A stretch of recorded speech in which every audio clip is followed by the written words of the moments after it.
എല്ലാവർക്കും നമസ്കാരം.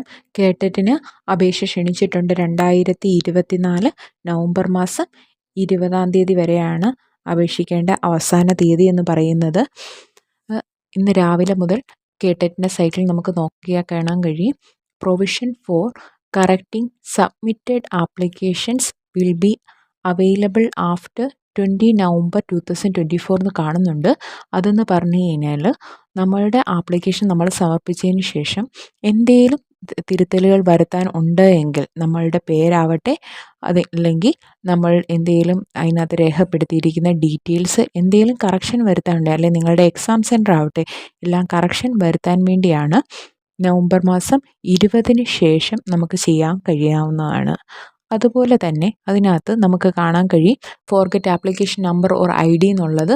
അതെന്ന് പറയുന്നത് നമ്മളുടെ ആപ്ലിക്കേഷൻ ID ഏതെങ്കിലും കാരണവശാൽ നമുക്ക് നഷ്ടമായെങ്കിൽ, അല്ലെങ്കിൽ നമ്മളുടെ ആപ്ലിക്കേഷൻ നമ്പർ ഏതെങ്കിലും കാരണവശാൽ നഷ്ടമായെങ്കിൽ നമ്മൾ ആപ്ലിക്കേഷനൊക്കെ സബ്മിറ്റ് ചെയ്തിട്ടുണ്ടാവും, അവരുടെ പ്രിൻ്റ് ഔട്ട് എടുക്കാൻ വേണ്ടി പറ്റി കാണില്ല. ആ സന്ദർഭങ്ങളിൽ അവരുടെ ആപ്ലിക്കേഷൻ നമ്പർ അല്ലെങ്കിൽ ID അവർക്ക് നഷ്ടമായി കാണും.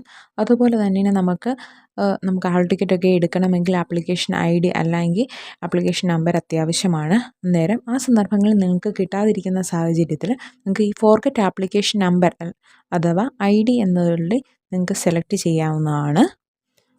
അതിനകത്ത് നമ്മൾ ക്ലിക്ക് ചെയ്യുമ്പോഴത്തേക്ക് ആദ്യമേ നമ്മളോട് ചോദിക്കുന്നത് സെലക്റ്റഡ് ആപ്ലിക്കേഷൻ എഡ്യൂക്കേഷൻ ഡിസ്ട്രിക്റ്റ്. നമുക്കറിയാം നമ്മൾ ഏത് ഡിസ്ട്രിക്റ്റാണ് എക്സാമിനേഷൻ എഴുതാൻ വേണ്ടി സെലക്ട് ചെയ്തിരിക്കുന്നത്, അത് സെലക്ട് ചെയ്യുക. അതുപോലെ നിങ്ങളുടെ പേരിൻ്റെ ആദ്യത്തെ 3 അക്ഷരം നെയിമിൻ്റെ അവിടെ കൊടുക്കുക. അതിനുശേഷം ഡേറ്റ്, മന്ത്, ഇയർ ആ ഓർഡറിൽ തന്നെ നിങ്ങൾ രേഖപ്പെടുത്തുക. പിന്നെ മൊബൈൽ നമ്പർ അത് രേഖപ്പെടുത്തിയതിന് ശേഷം സെർച്ച് എന്നത് ഞെക്കി കഴിയുമ്പോഴത്തേക്ക് നിങ്ങൾക്ക് പൂർണ്ണമായിട്ടും നിങ്ങളുടെ ആപ്ലിക്കേഷൻ IDയും ആപ്ലിക്കേഷൻ നമ്പറും ഡീറ്റെയിൽസും നിങ്ങൾക്ക് കാണാൻ കഴിയാവുന്നതാണ്. ഈ ഡീറ്റെയിൽസ് എല്ലാം നിങ്ങൾ ഫില്ല് ചെയ്ത് കഴിയുമ്പോഴത്തേക്ക് നിങ്ങളുടെ ഫോണിലേക്ക് ഏത് ഫോണിലേക്കാണോ നിങ്ങൾ ആപ്ലിക്കേഷൻ നമ്പർ വെച്ച് ചെയ്തിരിക്കുന്നത് ആ നമ്പറിലേക്ക് നിങ്ങൾക്ക് മെസ്സേജ് വരുന്നതാണ്. ഇപ്പോൾ പറഞ്ഞ സ്റ്റെപ്പ് നിങ്ങൾ ഫോളോ ചെയ്താൽ മതി. അന്നേരം നിങ്ങളുടെ ആപ്ലിക്കേഷൻ നമ്പർ അഥവാ ID നിങ്ങളുടെ മൊബൈൽ നമ്പർ രജിസ്റ്റർ ചെയ്തിരിക്കുന്ന ഫോണിലേക്ക് നിങ്ങൾക്ക് മെസ്സേജായിട്ട് കിട്ടാവുന്നതാണ്. അടുത്തതായിട്ട് നിങ്ങൾക്ക് സ്ക്രീനിൽ കാണാൻ കഴിയും പേയ്മെൻറ്റ് സ്റ്റാറ്റസ് ചെക്ക്. അതിനകത്ത് നിങ്ങളുടെ പൈസ ഇടപാടുകൾ നടത്തിയത്, ഇപ്പം നിങ്ങൾക്ക് അതിനകത്ത് പൈസ പൂർണ്ണമായിട്ട് നിങ്ങളിൽ നിന്ന് പോയി പരീക്ഷാഭവനിൽ എത്തിയിട്ടുണ്ട് എന്നോ തിരിച്ചറിയാൻ വേണ്ടിയിട്ടുള്ളതാണത്. ഈ വർഷം പുതിയതായിട്ട് വന്നതാണ് പേയ്മെൻറ്റ് സ്റ്റാറ്റസ് ചെക്ക് എന്ന് പറഞ്ഞാൽ. കഴിഞ്ഞ തവണകളിലൊക്കെ ആണെങ്കിൽ ആൾക്കാരുടെ പൈസ പോയിട്ടുണ്ട്, പക്ഷേ ആപ്ലിക്കേഷൻ കംപ്ലീറ്റ് ചെയ്യാൻ കഴിയാതെ വന്ന സാഹചര്യങ്ങളുണ്ട്. അതുകൊണ്ടാണ് ഈ തവണ മുതൽ പേയ്മെൻറ്റ് സ്റ്റാറ്റസ് ചെക്ക്. അന്നേരം നിങ്ങളുടെ അയച്ചേക്കുന്ന പണം പൂർണ്ണമായിട്ടും പരീക്ഷാഭവനിലെത്തിയോ അതോ എവിടെ വരെ ആയി എന്ന് പൂർണ്ണമായിട്ടും അറിയാൻ വേണ്ടിയിട്ടുള്ള ഒരു ഓപ്ഷനാണ് പേയ്മെൻറ്റ് സ്റ്റാറ്റസ് ചെക്ക് എന്നുള്ളത്. നിങ്ങൾ പണമിടപാടുകൾ നടത്തിയ സമയത്ത് നിങ്ങളുടെ പൈസ നിങ്ങളുടെ അക്കൗണ്ടിൽ നിന്ന് പോയിട്ടുണ്ടാവും, പക്ഷേ നിങ്ങളുടെ ആപ്ലിക്കേഷൻ ഫെയിൽ എന്നായിരിക്കും കാണിക്കുന്നത്. അന്നേരം അത് നമുക്ക് എവിടെ വരെ ആയി, പണം എവിടെ വരെ ആയി എന്നറിയാൻ വേണ്ടിയിട്ടാണ് ചെക്ക് ട്രാൻസാക്ഷൻ സ്റ്റാറ്റസ് എന്ന് കാണിക്കുന്നത്. അതിലേക്ക് നമ്മൾ ക്ലിക്ക് ചെയ്ത് കഴിയുമ്പോഴത്തേക്ക് നമുക്കൊരു വിൻഡോ നമുക്ക് ഓപ്പൺ ആയിട്ട് വരും.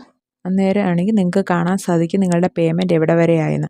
അവിടെ പൈസ അവിടെ എത്തിയിട്ടില്ല എങ്കിൽ നിങ്ങൾക്ക് തീർച്ചയായിട്ടും നിങ്ങൾക്ക് റീഫണ്ട് ചെയ്ത് പണം ലഭിക്കുന്നതായിരിക്കും. നിങ്ങൾക്ക് ഈ SBI ഇ-പേയ്മെൻറ്റ് എന്ന് പറഞ്ഞൊരെണ്ണം കാണാൻ കഴിയും. അന്നേരം അതിനകത്ത് ട്രാൻസാക്ഷൻ ട്രാക്കിംഗ് എന്ന് കാണാൻ കഴിയും. അന്നേരം അതിനകത്ത് മെർച്ചൻറ്റ് റെഫറൻസ് നമ്പർ അത് തീർച്ചയായിട്ടും നിങ്ങളുടെ ഫോണുകളിലേക്ക് വന്നു കാണും.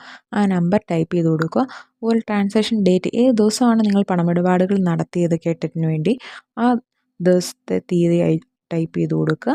അതുപോലെ പേയ്മെൻറ്റ് മോഡിനകത്ത് നിങ്ങൾ എങ്ങനെയാണ് പണം അടച്ചത്, ക്രെഡിറ്റ് കാർഡ് വഴിയാണോ ഡെബിറ്റ് കാർഡ് വഴിയാണോ നെറ്റ് ബാങ്കിങ്, അതുപോലെ മൊബൈൽ പേയ്മെൻറ്റ്, അങ്ങനെ പല ഓപ്ഷനും അതിനകത്ത് കാണാൻ സാധിക്കും. അത് നിങ്ങൾ ക്ലിക്ക് ചെയ്തിട്ട് അതുപോലെ തന്നെ അതിനകത്ത് ചോദിക്കുന്നൊരു ചോദ്യമാണ് ചാനൽ ബാങ്ക് ഓർ ഗേറ്റ് വേ. അന്നേരം നിങ്ങൾ അതിനകത്ത് നിങ്ങൾ ഏത് വഴിയാണോ ചെയ്തതെന്ന് വെച്ച് കഴിഞ്ഞാൽ അത് സെലക്ട് ചെയ്യുക.